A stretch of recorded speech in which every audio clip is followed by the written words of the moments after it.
Good day to everyone. This is Dr. Ferdinand Piano from University of Makati, and today we're going to be having the continuation of our video lecture on the case study format. The part 1 is already available.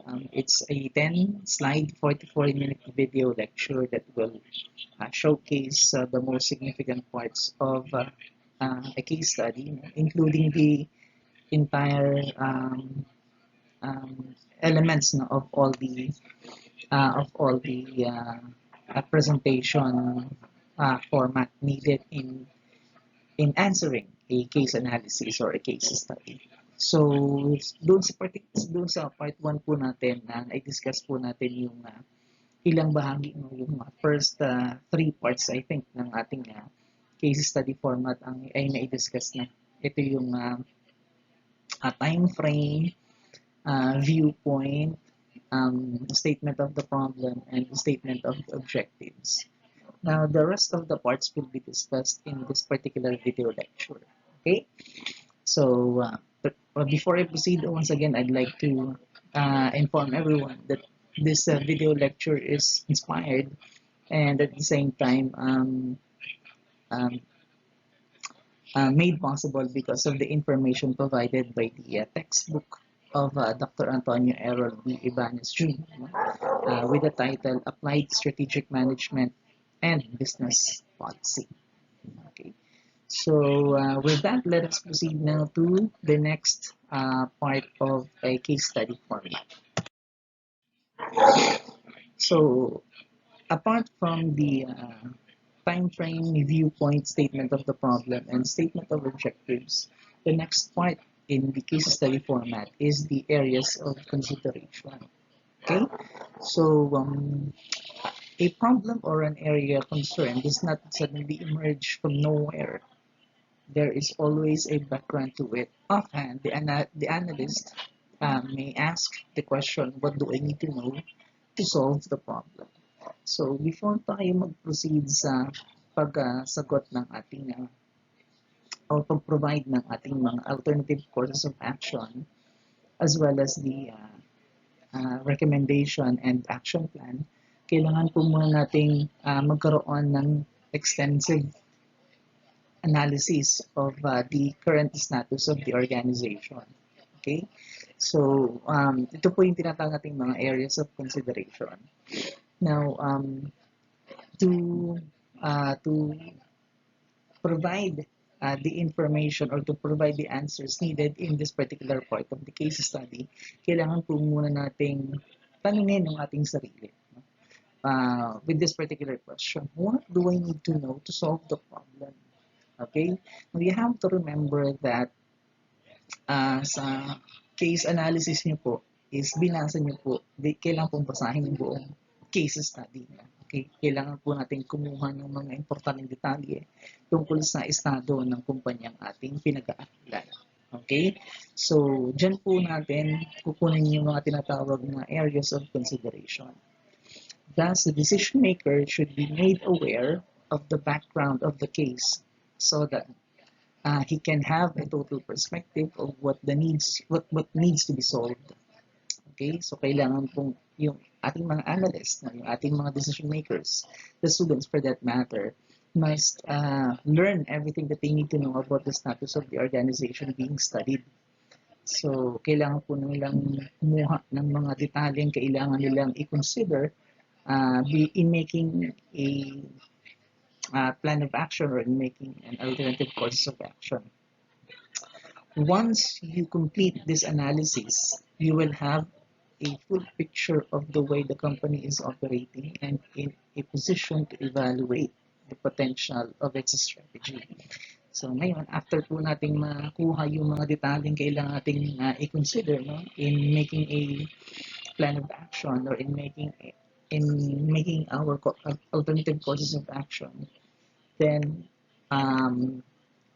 most likely magkakaroon na tayo ng idea kung ano yung mga problem and at the same time yung mga possible strategies and solutions na pwede nating ibigay to address the problem.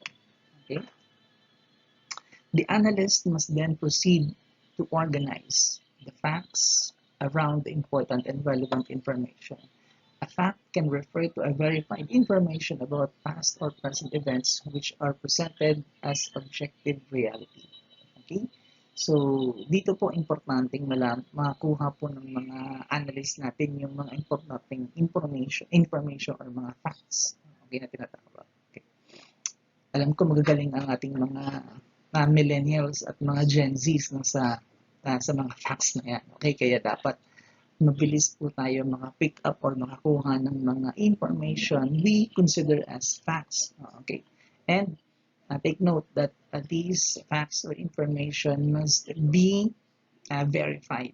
Okay, hindi lang po basta-bastang bastang may nakuha tayong simpleng detalye. So that we have to verify if the information is really correct. Okay.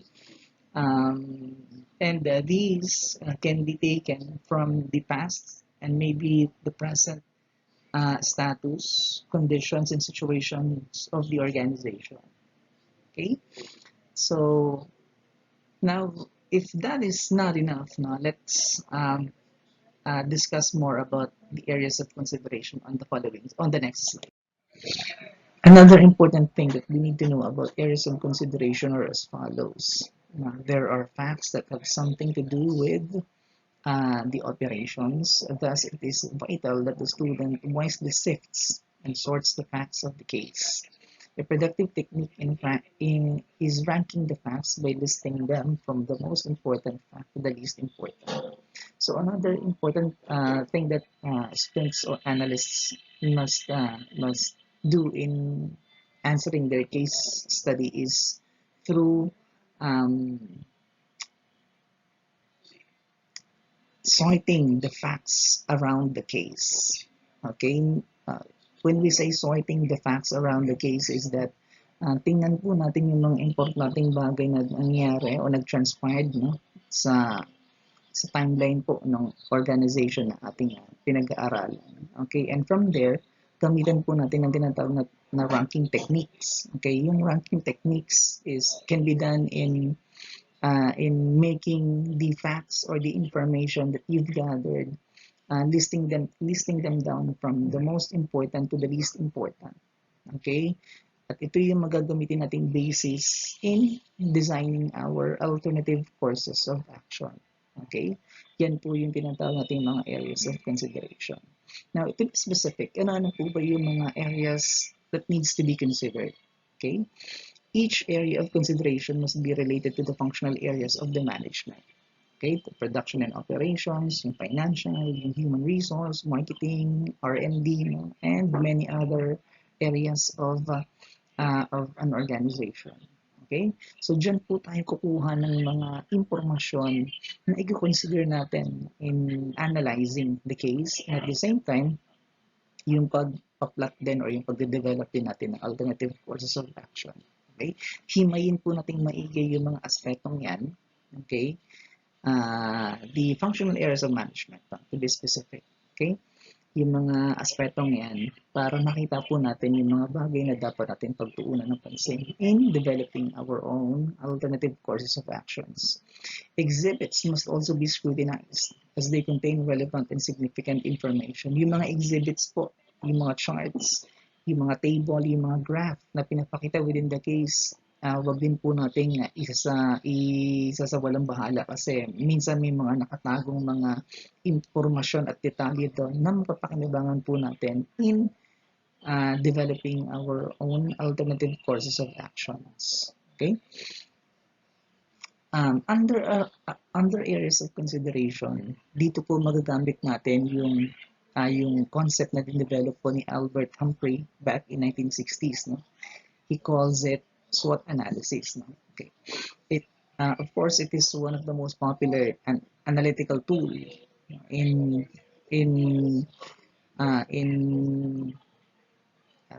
checking the status or the situation or the circumstances of an organization. Yung SWOT analysis. So often used as a springboard tool for change. SWOT analysis is used to determine how to position the firm so it can take advantage of the opportunities while avoiding or minimizing environmental threats. So yun po yung use ng SWOT analysis. I'm sure you're very much familiar with what SWOT analysis is, no? The purpose of analyzing our strengths, weaknesses, opportunities, and threats is to maximize everything that needs to be maximized, take advantage, that is everything that needs to be taken advantage of, and of course, minimizing the impact of threats, and at the same time, address the weaknesses that the company has. Okay, so results from SWOT analysis yield valuable insights in the selection of strategies a firm should implement to achieve strategic competitiveness. Okay? Isa din po sa purpose ng pag-conduct natin ng SWOT analysis in our organization or in our company being studied is para makita po natin yung strategic competitiveness ng organization na ito. Now, let's move to the next aspect of this case study format. This time we are going to be talking about the first two elements of the SWOT analysis, which is yung strengths and weaknesses. Okay? So saan po ba natin po pwedeng makuha yung strengths and weaknesses? Obviously, bahagi yan ng tinatawag nating internal environment analysis. Okay? So dyan po makikita yung yung financial position, no? Kung malakas ba o mahina yung estado ng kumpanya, no? Okay. So financial position is one critical factor that needs to be analyzed. Okay. Another is yung product or service position. Okay. Kabilang na rin po dito yung quality ng product o yung quality ng service. Okay. So dapat ma-assess din natin kung gaano ba kaganda yung quality ng product or yung service natin. No? Okay, ng company pala. So, another is the marketing capability, no? Okay, how good or how bad is the marketing capability of the organization? Okay?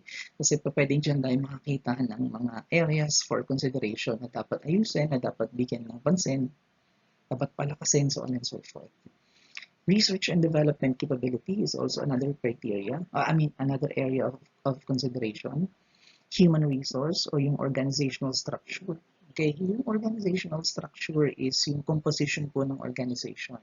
Okay, are they equipped with enough manpower or resources para gawin yung mga trabaho? Meaning, sapat ba yung bilang nila? O kaya kung sakaling hindi man madami yung kanilang manpower, at least yung kanilang mga tao ay is motivated and devoted to do their function as part of the organization. Okay, another areas of consideration under the internal environment is the condition of the facilities and equipment o yung tinatawag natin mga physical assets. Kamusta po ba yung mga yung facilities, no? Yung pasilidad ng organization na ating pinag-aaralan. Kasi minsan, dyan din tayo nakakakita ng problema. Okay? Kung kulang sila sa mga physical assets. Next is past and current objectives and strategies. You have to consider this particular part of the case, no? Kasi minsan may mga strategies sila na magaganda naman, sadly hindi lang masyadong maganda yung pagka-implement or po pwedeng hindi nagmamatch yung kanilang objectives and strategies. So po pwedeng meron na silang magandang strategies na naisip, it just so happened that it's not implemented in the correct way. So baka po pwede nating i-recycle yung ganung mga strategies. Okay?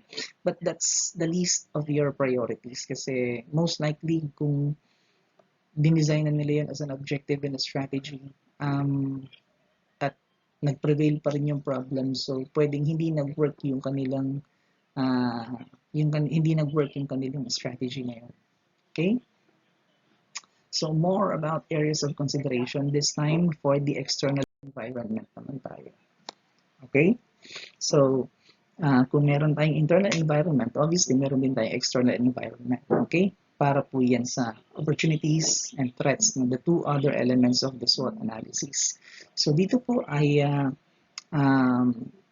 bibigyan namin kayo o bibigyan ko po kayo ng iba't ibang mga options kung paano po gagawin yung external environment analysis. Okay, you may do step pests or pets approach. Okay, they are almost similar, no, in respect, but yung pagka-arrange lang po ng mga letters o ng acronym yung pagkakaiba.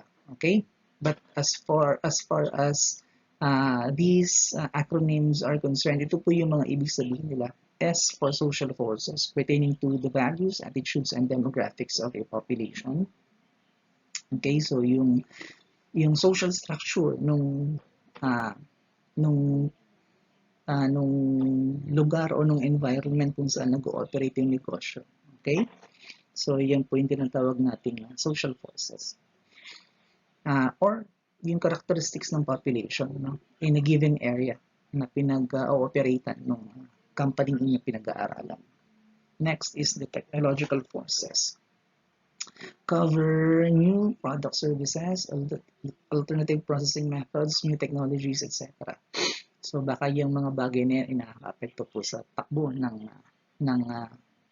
ng kumpanya ang pinag-aaralan. So pwedeng i-consider din yung mga yan. Next is the economic forces, referring to the local, national, and world economies. So syempre yung mga nangyayari po sa ekonomiya may epekto yan, no? Sa direct, whether direct or indirect, may epekto yan sa takbo ng negosyo ng mga companies. No? So dapat tingnan din yan ng ating mga analyst, no, kung ito ba ay naka-apekto sa kanila at kung paano ma-mitigate or ma-reduce yung impact ng ganitong mga economic forces. Next is political regulatory forces, or political orientations and regulatory pronouncements from the various government agencies.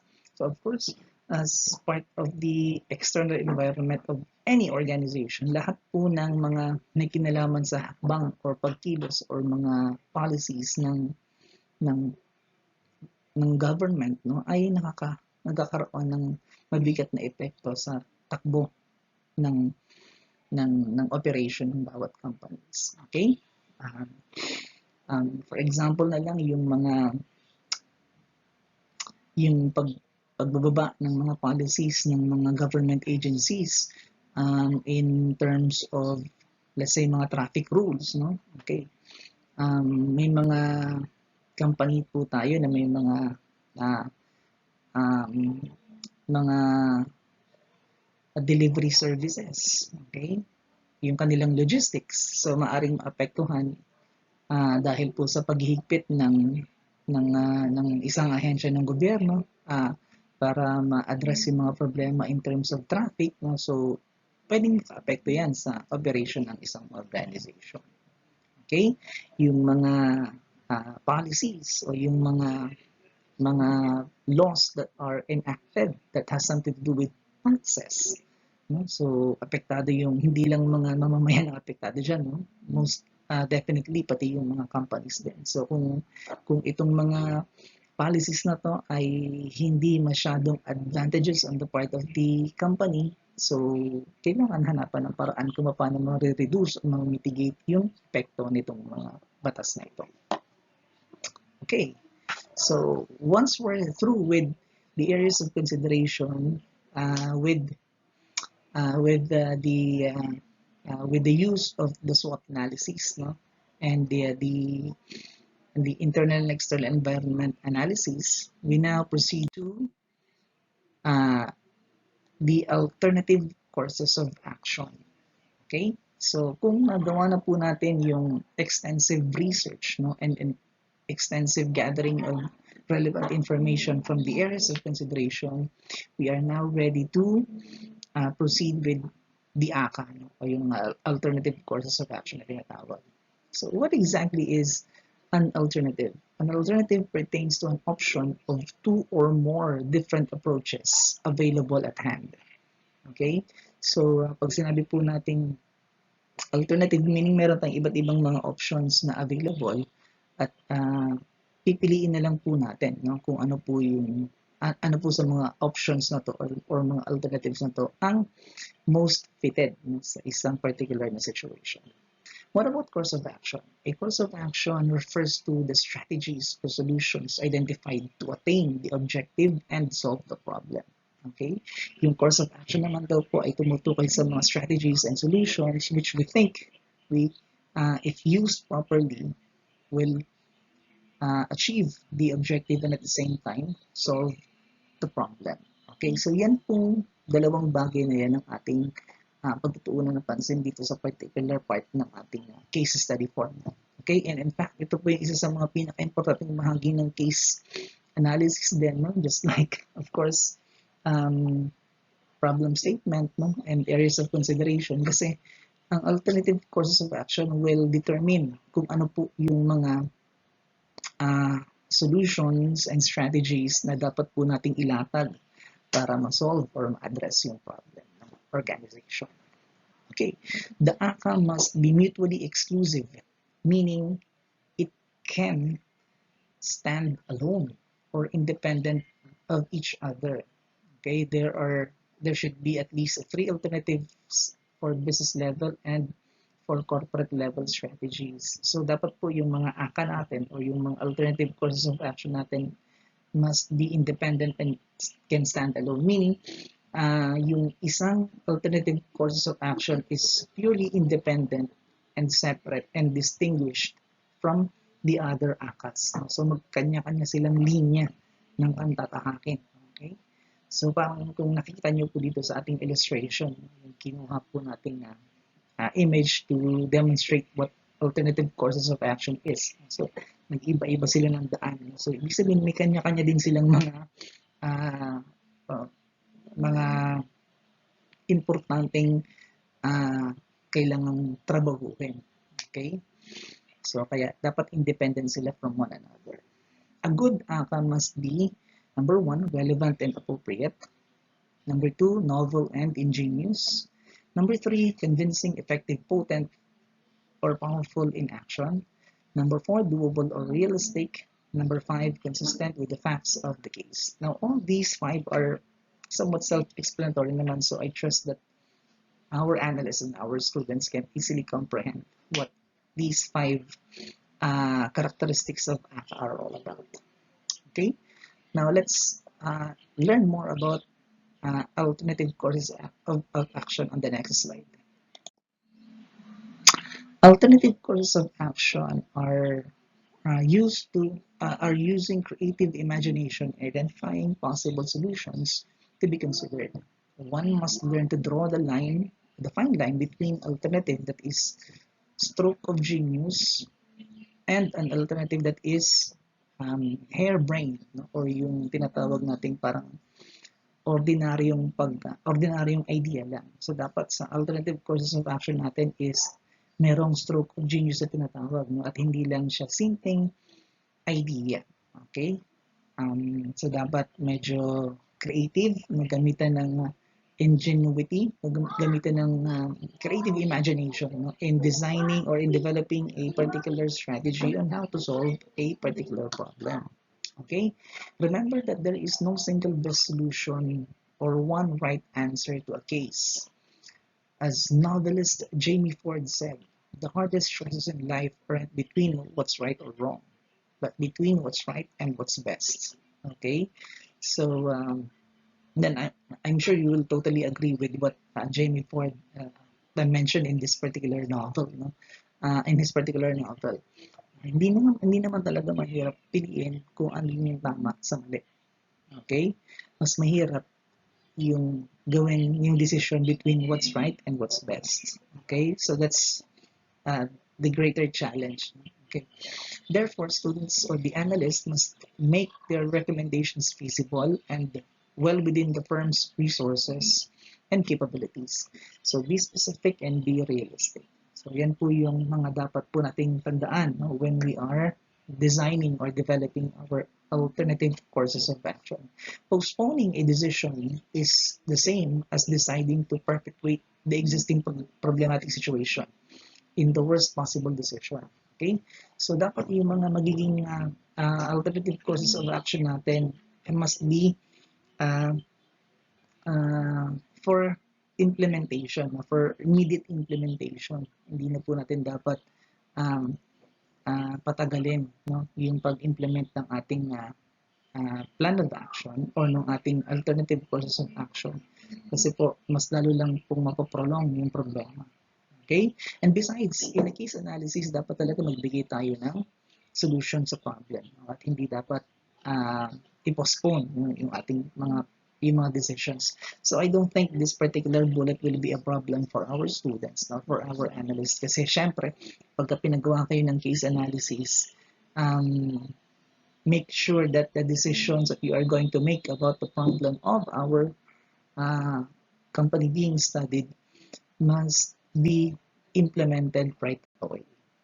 Okay, so moving on to the next slide.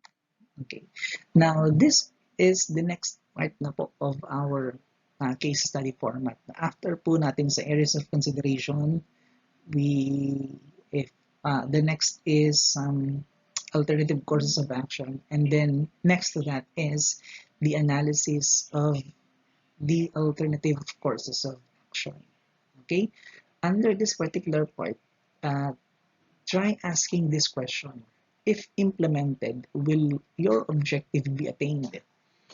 Did you address what the real problem was? Are these courses of action will solve the problem? If these are all addressed, then proceed to the analysis phase of the process. Okay?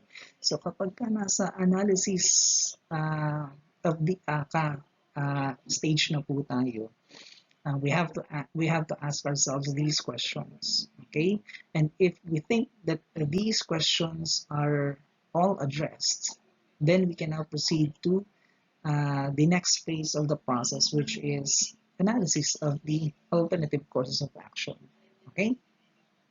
Analysis must be discussed in the light of the areas of consideration. Yeah, take note, yung naalala niyo po yung previous part natin, yung areas of consideration. In analyzing the alternative courses of action, you have to consider yung mga bagay na inipon po natin o yung mga impormasyon pong inipon natin under the areas of consideration. Each alternative must be workable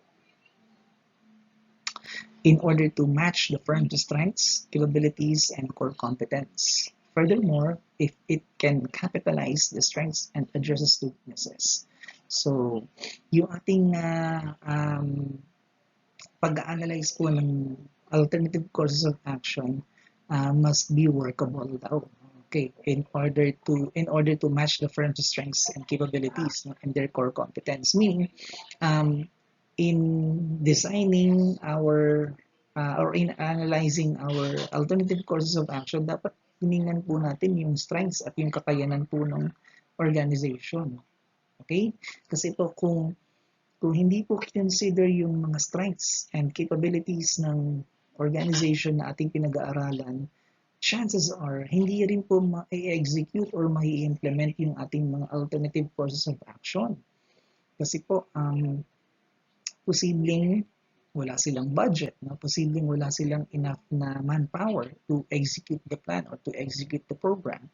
So, magiging useless din po yung alternative courses of action. Kaya, dapat i-analyze din mabuti kung kaya bang gawin yan ng organization, no? Or is it within the capabilities or within the strengths of the organization. Okay? Mahirap din kasi yung mag-set tayo ng masyadong mataas na objective or na goal for the organization, pero hindi naman pala kakayanin ng ating company. So, we have to analyze that carefully. You should show how each alternative takes advantage of the environmental opportunity, mitigate or avoid environmental threats. Yan, nabanggit na po yan in our previous discussion, in the previous slide. Discuss the implementation of each ACA to the problem through presentation of advantages and disadvantages while considering the SWOT as provided in the facts of the case. Again, ito po ay parang na-discuss na rin sa mga previous slides po natin. Okay? Basta magkaroon lang po tayo ng consideration when it comes to our strengths, weaknesses, opportunities, and threats in analyzing our alternative courses of action. More about this particular part of the case format. On to the next part of this case study format is the conclusion. Okay? Dito po, most likely ay magde-decide na po tayo kung alin sa mga alternative courses of action ang ating i-adapt or gagamitin at gagawa ng action plan. Okay? So, conclusion is somehow similar to what we know as recommendation. Okay? So, the decision should be based on and supported by the content or facts of the case. To make a decision means to select a course of action from a choice of two or more alternatives in order to solve a problem. A good decision maker must be determined and firm in addressing a crisis or a problem. Okay? So, kung naaalala niyo po yung mga diniscuss natin from the previous slides, no, starting from the um, areas of consideration all the way down to alternative courses of action and analysis of the alternative courses of action. Diyan po natin i-draw yung ating mga magiging decisions under this particular part of the case study format. Okay? So, dapat makapili na po tayo from the several alternatives that we've had from our alternative courses of action. Pipili na po tayo dyan ng ating mga best alternatives. Okay? In order to address the crisis or solve the problem. A good tool that will distinguish each ACA is through the decision matrix, where there is a set of appropriate and defined criteria. The use of decision matrix with corresponding ranking provides consistent and defensible basis for making a decision. Mamaya po sa previous slide, ipakita po natin sa inyo yung example ng decision matrix para matulungan po yung ating mga analysts o yung ating mga students on which particular alternative is the most important, okay, or pinaka most priority ng organization para ma-address yung kanilang problema. Okay? Meron po dyan paggamit ng Likert scale. Okay, and at the same time, yung paglatag din ng kanilang mga objectives and yung kanilang mga yung may rank kayong ilalagay doon, may numbers or may figures kayong ilalagay doon para ma-measure natin kung gaano katindi yung importance nung objective niya. Okay? So, puntahan po natin yan sa next slide. Okay. Selecting a good criteria must be anchored in the statement of objectives, therefore achieving the objective and solving the problem simultaneously. Okay? A more important consideration among the criterion is the timeliness, because no matter how right the decision seems to be, it would remain wrong if done too late. Okay? So under this particular part of our case study format, dapat po nating pag-aralang mabuti among the alternative courses of action kung alin po yung most suitable to address the problems and crises of the organization. But you have to consider also yung criteria na tinatawag nating timeliness. Okay? Kasi sabi dito, no matter how good or no matter how great the decision is, no, if it will be done a little too late, no, magiging useless din po yun. Okay? To correlate the objectives with the criteria, refer to the following examples. So, dito po, naglagay tayo dito ng example na objective, and then yung mga considerations of this particular objective. So, to improve financial profitability by 10% within the year, no? Yan po yung isang example ng SMART na objective. Okay? Why? Kasi nandyan po yung mga targets, no? May figures, no? So, measurable siya. Specific din kasi nilagyan siya ng time frame, no? Yung within the year. Okay. Now, under this particular objective, ito po yung mga considerations. Number 1, increased profit. Number 2, debt payments. And number 3, timeliness. Okay. In the next slide, makikita po natin yan through a matrix. Next, to reduce work backlogs in claims processing by 20% within the year. No? That's another objective. Okay. A SMART objective of that kasi po may numbers. No? Specific siya.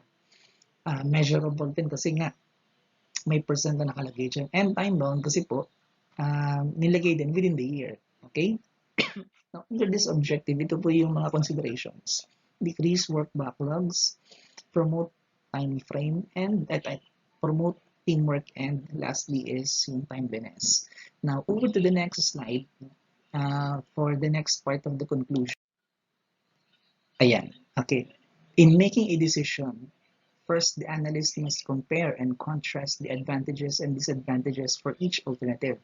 Second, the main reasons for giving higher rating over the others must be articulated. And lastly, the reason why the chosen ACA is better than the rest of the alternatives. So, dapat may konting analysis kayo or may konti kayong paliwanag kung bakit naging ganito yung choices nyo or yung decisions nyo in your alternative course of action. Okay?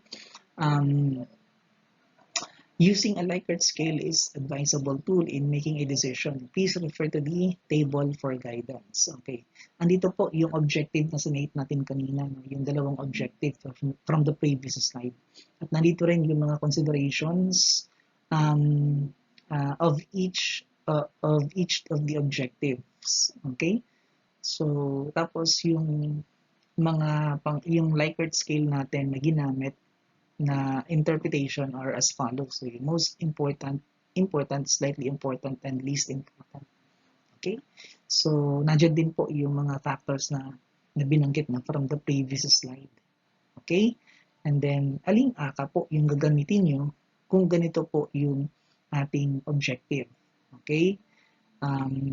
So, yan po yung dapat yung aralin, no, in making your conclusion, no, or in making your decision or choice amongst your alternative courses of action. Okay?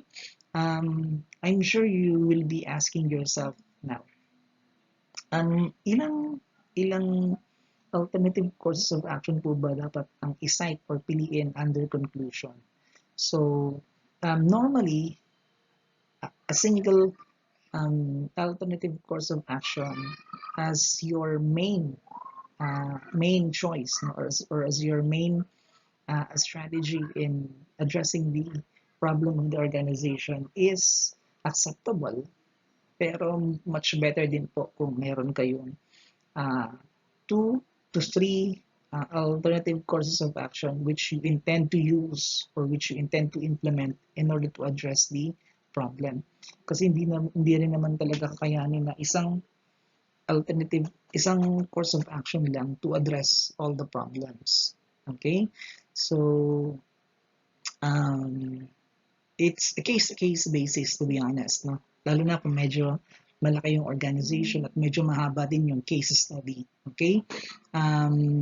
There is no single solution to a problem. So therefore, kung kinakailangan natin mag-provide ng 3 courses of action, better, no? Pero you have to make sure na lang na ma-rank po natin sila or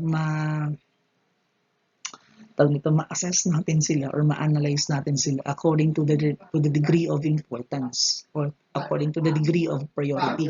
Alin sa mga yan ang kailangan natin unahin at bigyan ng pansin, no? And then syempre yung mga much lesser problems ay later na lang bigyan ng solution. Okay? Pero most definitely, dapat dito sa conclusion or recommendation natin, mailatag natin yung pinaka-mahusay na course of action para ma-address yung problema ng organization. Okay?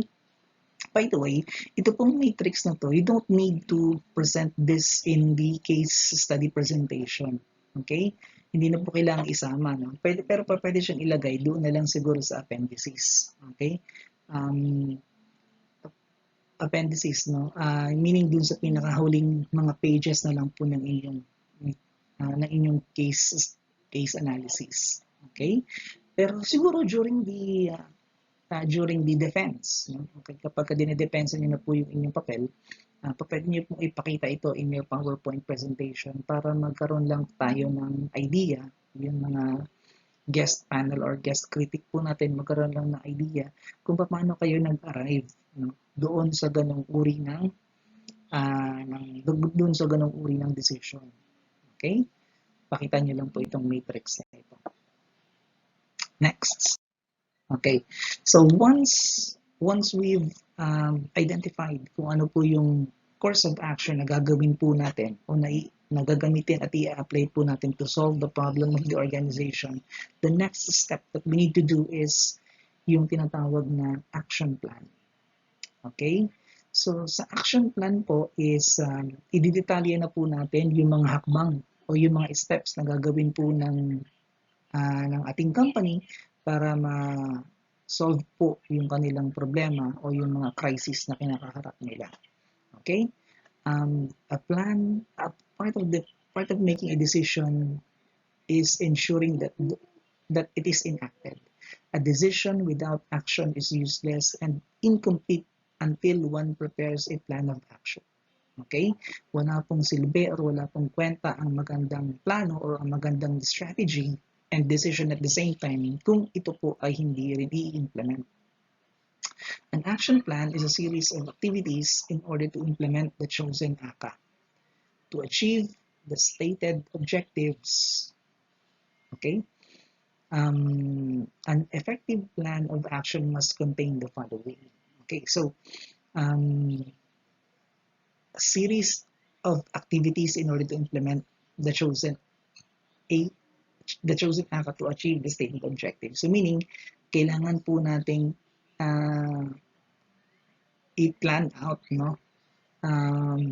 Yung mga specific na hakbang na gagawin natin para ma-execute or ma-implement natin yung action plan. Okay? As I have said, no, a great strategy will tend to be useless if it will not be implemented accordingly. Okay? So ano po ba dapat yung bahagi ng ating mga action plan? Okay? Kung kayo po ay familiar na sa paggawa ng marketing plan at kung ano na pang mga marketing document na pinapagawa po sa atin ng ating mga professors from our previous subjects, is yun din po yung gagawin natin under action plan. But you have to make sure that these following parts are included. Okay? Number one, the objective to be accomplished. So nasa isang column po yan. Okay? The strategy to be executed. Nasa isang column din po siya. No? The activities to be implemented or to be undertaken. No? Next, pangatlong column po siya. Tapos medyo mahaba-haba po yung laman. Yan kasi po, kailangan detalyado yan. Okay? Activities to be undertaken, meaning yung mga steps o yung mga eksaktong gagawin kung paano i-execute yung strategy at kung paano ma-achieve yung objective na kalagay yan dyan sa third column natin. Okay? Yung the activities to be undertaken. Next is a person responsible, okay? Then the time frame and then the budget. Sa budget po, much better kung medyo specific din. No? Hindi lang nilagay na, kunyari, 5 million or 500,000. Dapat medyo may konting detalye din as to where will these budget be spent, no? Be spent. Okay, be spent. Saan siya gagamitin? Okay. Now, as you know, yung action plan po is normally presented in a table format. Okay. Now, speaking of table format, yung actual na hitsura po ng action plan may be seen from the other video lectures that I've had or that I did before. Okay? Puntahan nyo lang po yung mga video lectures ito, makikita nyo po dyan kung paano po yung eksaktong paggawa ng action plan. Okay? Now finally, okay, to wrap up this particular presentation, I'd like to once again acknowledge the source of information that I've used in this particular video lecture. Yung mga insights and mga ideas po coming from Dr. Antonio Errol B. Ybanez, okay, sa kanyang book na Applied Strategic Management and Business Policy. Okay? With that, ladies and gentlemen, yan po yung kabuuan ng isang case study format. I hope nakatulong po sa inyo yung ating video lecture para maintindihan po natin kung paano po ginagawa or sinasagot ang isang case study. Okay? That's all for now. Until the next video lecture, thank you so much, and God bless us all.